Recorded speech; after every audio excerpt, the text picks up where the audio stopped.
Hey, what's going on, everybody? Movie Phantom here, and yeah, we're going right along with this DVD genre thing. We only got really 3 genres left, including this one. 4 if you include my new releases. So, excuse me, Phantom's got heartburn. Getting fucking old. Alright, so here we go. As you can read down below, it's time for, oh yeah, the thrillers. What's the picture? What's the picture?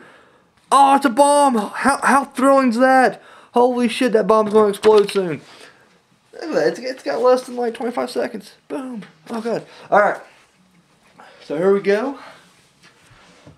These are thrillers and suspense, but I didn't want to write out. Like, I always hated when they did that shit. Like, I don't know what the difference between thriller and suspense would be. Well, I do know what the difference would be. I guess the suspense is kind of like the anticipation, whereas the thriller is more... Alfred Hitchcock's old analogy about the bomb underneath the table type thing, you know. That whole thing. It's fucking late. Cut the fam some slack. Alright, so anyways, here we go. The thrillers. Speaking of Alfred Hitchcock, he's going to dominate the first part of this. First DVD I got. Now this is, this was not during the I need a DVD, jonesing for a DVD thing. I just saw Alfred Hitchcock's name. Now I'll be honest with you, when I was younger, when the Phantom was a little Phantom, I only known 2 movies. That was it. You would have said like Alfred Hitchcock to me, I'd be like, oh, 2 movies, Psycho and The Birds. That's it. That was the entire like extensive, you know, my knowledge of Alfred Hitchcock. I always knew he was a great director, or I've heard. Sorry, I didn't personally know, but I was just like, oh yeah, he's, you know, of course he's great. He's Alfred Hitchcock. Didn't really know much else about him. I'd seen a couple of the old episodes of Alfred Hitchcock Presents, so that was it. Didn't really, and even then, I was really too young to really appreciate how good of a director he was. So this was my first taste of like him, and it was like because he did a shitload of old school movies over in London, and every one of them's like in public domain now. I'm pretty sure every one of them is. So the first DVD I got was actually this DVD called Alfred Hitchcock, and it's had 4 films on it. It has Jamaica Inn, which pretty good. I enjoyed it. Sabotage, which is fucking awesome. And there's this one scene, I don't want to give anything away, dude, because it shocked the shit out of me. I mean, literally, there's a scene. Oh, it has a bomb. It has the fucking bomb. Boom. Oh, dude, the scene, you're just like, holy shit, I can't, yeah, I'm probably giving it away now, but fuck it. It's awesome. 39 Steps. Fucking incredible. Like, I just like, holy shit, this is great. And these were like all his very low budget. Like, fucking, just, yeah, like, just really his lower stuff. This wasn't even like his big shit yet. And he was just brilliant. The 4th one, however... Easy Virtue. It's more of like a drama, and he had a lot of these kind of mixed in there. He did a few like love stories, romances, if you will, and dramas early on. I'm guessing he just, you know, he's cutting his teeth, you know. I mean, that's been kind of a feature throughout his career. You know, early on, you know, I'm guessing, I don't really know. I didn't read like a biography on him or anything. I'm just guessing he got what he can take. Easy Virtue, I believe that's a silent film. I'm pretty sure. Anyways, but yeah, got it, and like I said, fell in love with 3 out of the 4, and I was like, alright, there's something to this guy, I want to check it out. Alright, got this one right here.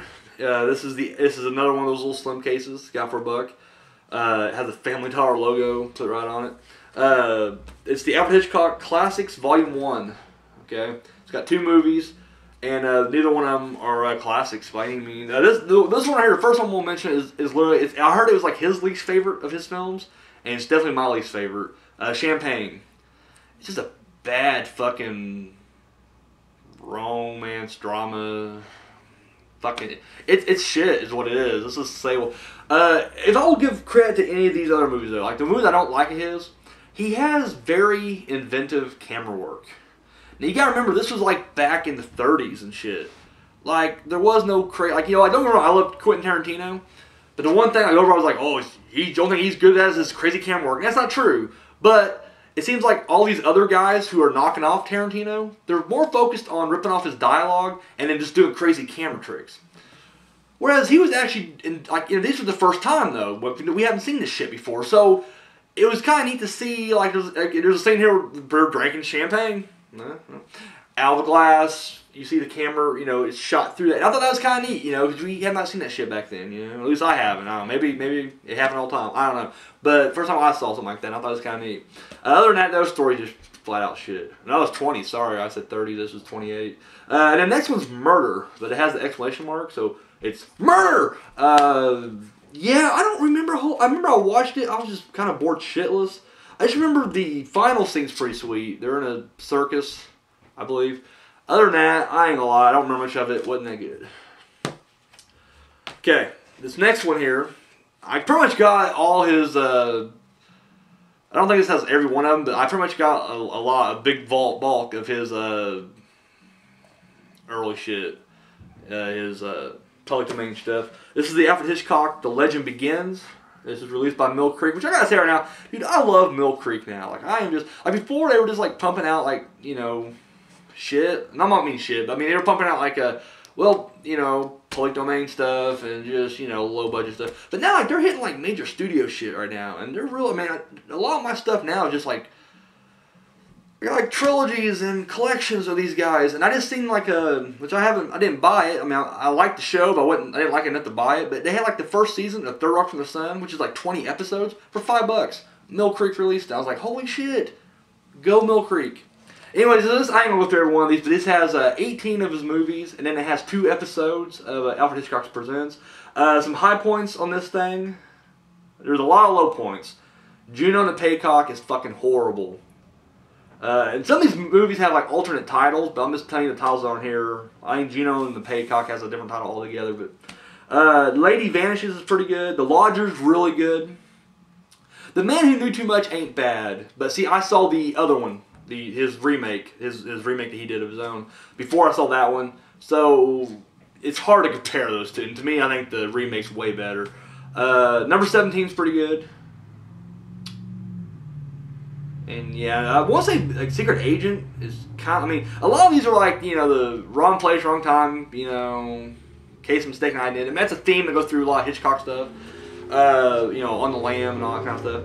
So I was like number 17 is a lot, or Secret Agent's a lot like that, but I don't quite remember. Some of them do kind of blend together. I won't lie to you. I will not lie to you. But there's a lot of just bad. There's a movie on here called The Ring, which is about these boxers, and there's a love triangle. It's just shit. Rich and Strange, if I can remember correctly, I didn't care for that one either. Yeah. The Skin Game, didn't care for it. Young and Innocent. No, I did like Young and Innocent. That was another one of these, like, kind of the 39 Steps or whatever. But yeah, now if you get a chance, dude, check it out. I think, now I'll be honest with you, I mean, you do gotta wade through some shit, but I think, you know, give the man his fucking due. I mean, that's all I'm saying. Never won an Academy Award, or he never won, like, one for directing. He got, like, a Lifetime Achievement one. Fuck that shit. That's bullshit. He should just, I don't know. It tears me up when I start talking about the Academy and fuck the Oscars and all that shit. Okay. Then this is the guy. Now there's another one. He did some other movies for some major studios. That's the I forget what the other studio was, but this is like his. I believe it's Universal. This is the Alfred Hitchcock The Masterpiece Collection, and this is fucking brilliant. Even the low points on here are great. Like only I didn't care for, which everybody else seems to, is Marnie. I did not care for Marnie, but everything else it has Psycho. Vertigo, I'm kind of on the fence of. I mean, I know it's a classic, but I didn't quite, I was kind of bored with it. But it has Psycho, Rear Window, The Birds, Saboteur, which is really good, Shadow of Doubt, pretty good. The Trouble of Harry, which I was expecting like every one of these to be straight up like horror, thriller, mysteries kind of shit. Dude, Trouble of Harry is fucking hilarious. I mean, it is. I mean, it caught me off guard. And I didn't even read it. There's a booklet in here. It comes with a little booklet. If I would have read that, because I don't want spoilers, I would have been like, you know, oh, it's a bunch of comedy, but I didn't know that. So I'm watching it and I'm laughing like, holy shit, this is pretty funny. And it's mostly a comedy and it's really good. Rope, which has become like one of my favorite Hitchcock movies, period. Marnie. Topaz, really good. The Man Who Knew Too Much, really good. Torn Curtain, that ain't bad. I liked it. Frenzy, which is awesome, and then Family Plot, pretty good. I noticed even on, if anything else, just like his other ones, like Torn Curtain is a good example of like, to me, the story wasn't the greatest, but dude, it's like watching a master paint. Like seriously, this dude he was just on top of his fucking game. Family Plot's kind of the same way. It's an enjoyable movie. I like Family Plot. I thought it was really good. But at this point, it's just like, dude, this guy is just brilliant. Like, literally, I don't know. I can't explain it. it's Hitchcock, and I'm telling you right now, this is everything else. You know, I mean, if you're a big fan, I definitely recommend it. But if anything else, just get this. This is all you really need right here. Now he has another box set, and it has like North by Northwest and his other ones. I'm putting on my spot right now. Dialing for Murder and yeah, the train one, Stranger on Train, and his other ones are on their box set. And I don't have it yet, but. Yes, the key word. And I got the first season of Alfred Hitchcock Presents, and these are just fucking awesome. Favorite one, I can't remember what it is. I don't even want to say anything, because it blew my mind. I was like, oh my god. Damn good. If you're into stuff like that, check it out. Alright, so now we're down to the Hitchcocks. We'll put them to the side right now. Okay. Now we got Angels and Demons. I won this in a contest. It was, Horror Show 3000. Had a contest. I won it. And got this one, and I got another one still in my collection. Now I ain't gonna lie, all the DVDs I received from this guy, because I got Creep Show, which I already had. I gave it to my cousin, but I got Battle Royal. Now that's the one I really wanted more than anything. I got Battle Royal, and I got a copy of Rue Morgue, which is the Henry Portrait of a Serial Killer Special Edition, which was fucking awesome. And so I got those two. So that's really all I wanted, anyways. So. You know, Creep Show, once again, I gave it to a cousin, but I kept the other two. The other ones was Unstoppable. Haven't watched it yet, because I'm not a big Denzel fan. But I got this as well. Now, I've never even seen the Da Vinci Code. I saw clips of the Da Vinci Load, the porno spoof. I'm not gonna lie, it looks like it has way too much story for me to really quite get into. But anyways, so I get this, I'm just kind of like, whatever, I threw it in the collection.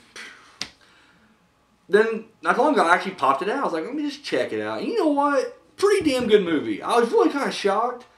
I really had no desire to see Da Vinci Code, but this was actually, it surprised me how good this was. I definitely recommend it. Check it out. Yeah, I was, once again, I'm not saying like it was life-altering or anything like that, but it was pretty good. It was a pleasant surprise. Boom.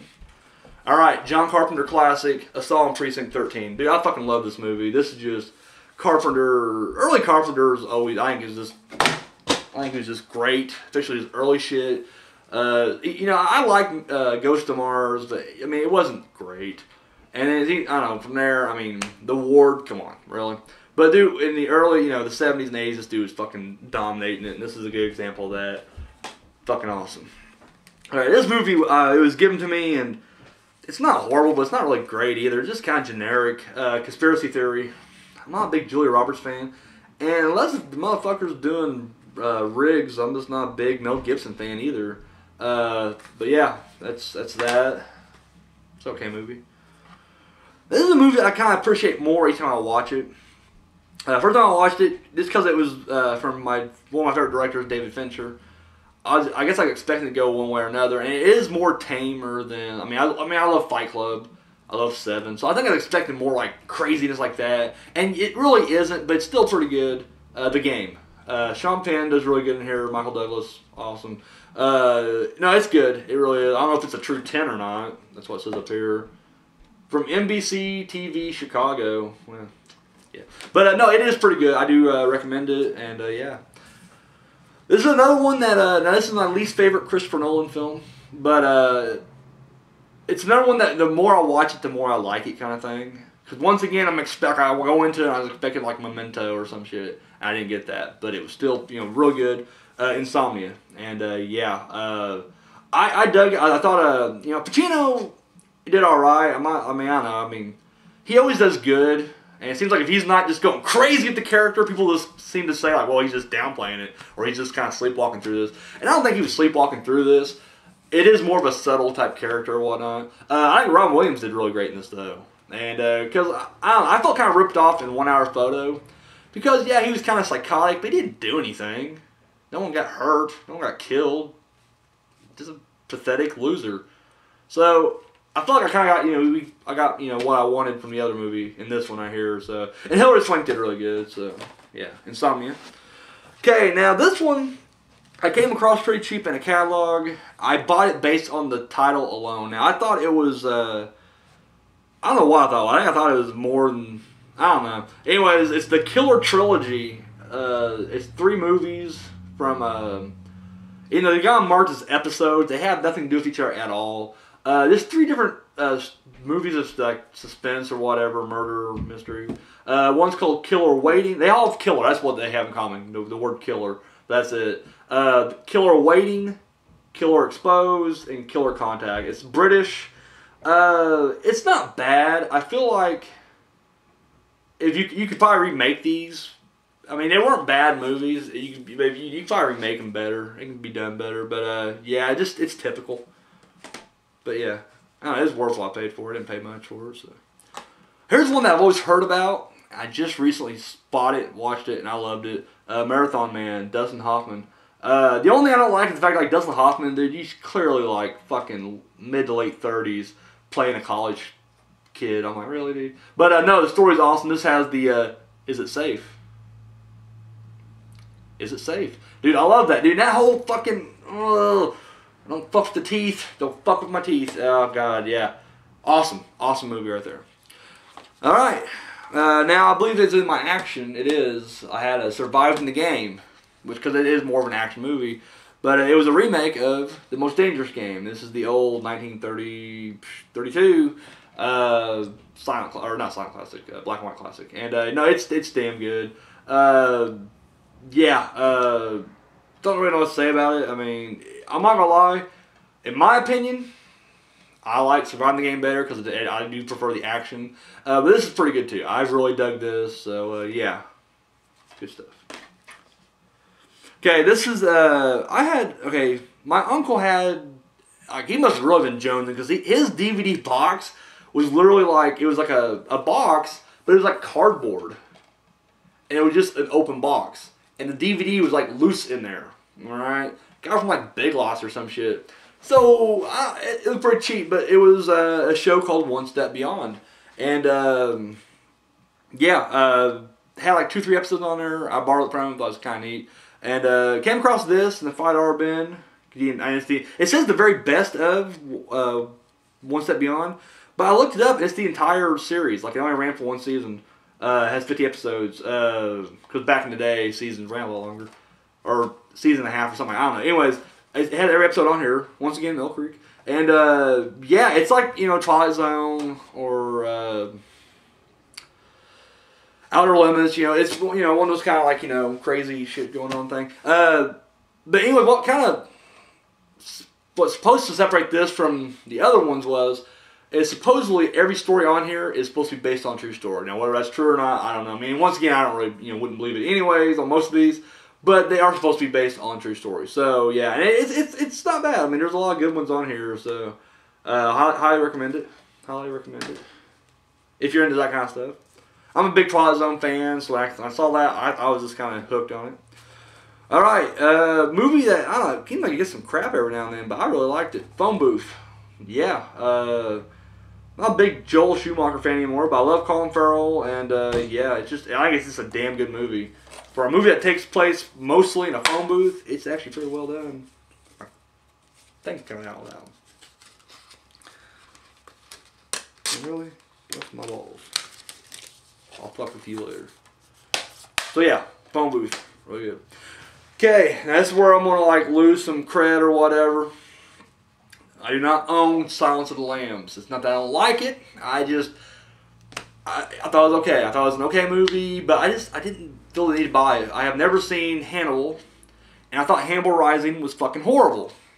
So I had no desire to see this. The only reason I even watched this was the fact that, my other uncle, I got 2 uncles, my other uncle was just like, you should check it out, it's real good. And the fact that it has Ed Norton. I'm a huge Ed Norton fan. I think the dude's just like, Johnny Depp's a great actor. And it can be argued like it's the fact that he uses costumes in almost every movie, which I disagree with that, but whatever. But Ed Norton, he doesn't use costumes. Like, Ed Norton looks like fucking Ed Norton in almost every movie, and yet he has different. Like, he's such a good actor that, you know, it is diverse. So, anyways, came across this. I was a little scared that Brett Ratner directed it, but whatever. Red Dragon, and you know what? Fucking awesome. Really love this. I've never seen the original. Manhunter, I think is what it's called. I can't even find it back here. Yeah, anyways, Manhunter, I think, was the original one. I never seen that either. But, no, really, I watched this, loved it, came across it cheap, bought it. Yeah, it's good. Good stuff. Speaking of David Fincher, Boom, 7. Yes. Oh, dude, this movie's just so fucking dark and gloomy and dreary. Oh, dude, how... it's fucking awesome. I love this movie. I think it's just brilliant.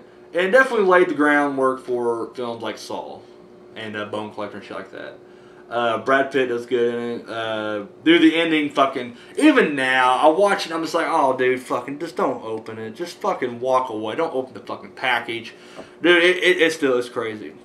Okay, came across this, the alpha video I get from the oldies.com catalog. It's a lot of cheap stuff on there.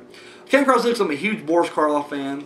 Apparently, he had a very short-lived. I don't even think it lasted long enough. I only got 8 episodes, but I think I found out there was like 10 altogether. So somehow I'm missing 2 episodes. But anyways, it was called The Veil, and apparently they filmed it, and then I don't know. I think they eventually cobbled it together and made like an anthology movie later down the road. I'm not quite sure the whole logistics of it. Anyways, yeah, there's only 8 episodes on 2 different volumes here. But dude, what blew me away and what really kind of made me appreciate, because I actually saw this before I went back and started watching a lot of Karloff stuff, is what made me kind of appreciate Boris Karloff as an actor, not just the fact, because most people think of him, they think of him as, the Frankenstein's monster, or even the Mummy to a certain extent. But they're like, he's just another, he's just in a suit, not much acting involved. But then, you watch this, he plays in every episode as a different character, and it's always like some kind of like different nationality. So he definitely throws like a different accent in every single, but he's good at it. Like it seems like believable. So I watched it. I really dug. I thought it was really good. So yeah, The Veil. Come across it. I recommend it. It's another like one step beyond Twilight Zone type of show. I kind of know this is supposed to be like based on, yeah, it is supposed to be based on true stories. True is in quotations. But yeah, The Veil. And then finally, a buddy of mine got this for me for Christmas one year. And it's damn good. It's Wait Until Dark. And I remember there's a scene at the end that was like voted like one of the scariest movie moments of all time. Because it comes out of nowhere. But I saw that before I watched this, so I already knew to expect it. But other than that, no, it's really good. It's Audrey Hepburn, who is blind. And anyways, she's supposed to have a doll in her possession that has like drugs or diamonds. Or I can't remember what it is. I think it might be drugs. Yeah, heroin. And anyways, these criminals are trying to get it from her. And it's really good. Like, it's just basically the whole movie is just like these dudes trying to like get in there, and like they're kind of casing the play, and they realize she's blind, so now they're trying to they think they can kind of get away with it a little bit easier. But she captures up a fight. She's a really good heroine in this one. She's a heroine who has heroin in the thing. Anyways, yeah, so that's my thriller collection right there. I couldn't resist. I waited till the end to do it. So, yeah, that's it right there. Actually, you know what? We're going to hit the next 2 next time. We're going to just throw out the last 2 actual genres I have. It's my war and my western. I'm not going to lie, they're both pretty minimal. Either way. So, yeah, we'll hit that next time. And after that, I'll bust out my new releases. And then that'll be the end of that. So, we're getting close to the end, guys. Thank you for joining. And, boom, I'll just catch you guys later.